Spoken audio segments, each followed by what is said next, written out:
Everyone ప్రతి ఒక్కరి గురించి మనం చూసుకున్నట్లయితే ఈవెన్ ఇంక్లూడింగ్ మీ, ఈరోజు నాకు దీంతో సాటిస్ఫాక్షన్ లేదు. నేను ఇప్పుడు లైఫ్ అచీవ్మెంట్లో ఉన్నాను.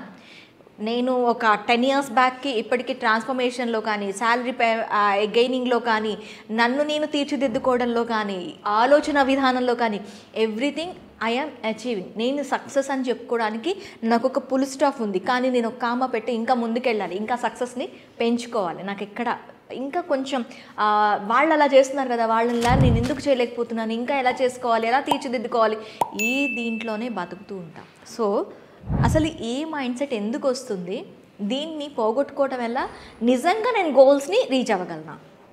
మాధురి గారు, బేసిక్గా మనందరికీ కూడా ఎక్స్ట్రా ఆర్డినరీ అనేది పెద్ద వ్యసనంగా మారిపోయింది.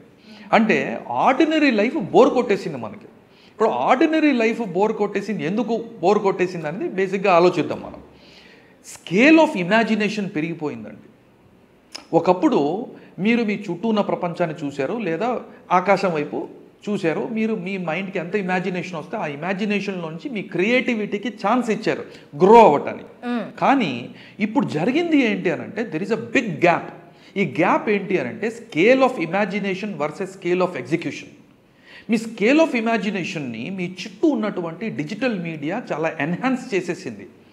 ఈ ఎన్హాన్స్మెంట్ ఏంటి, 3 గంటలు మీకు సినిమా చూపించడానికి వాళ్ళు ఒక 6 నెలల్లో, సంవత్సరాల్లో, 3 సంవత్సరాల్లో కష్టపడి ది బెస్ట్ ఎక్స్పీరియన్స్ మీకు ఇవ్వటం గురించి ఇచ్చేటటువంటి ప్రయత్నంలో నుంచి జరిగే ఒక మార్పు ఏమిటి అని అంటే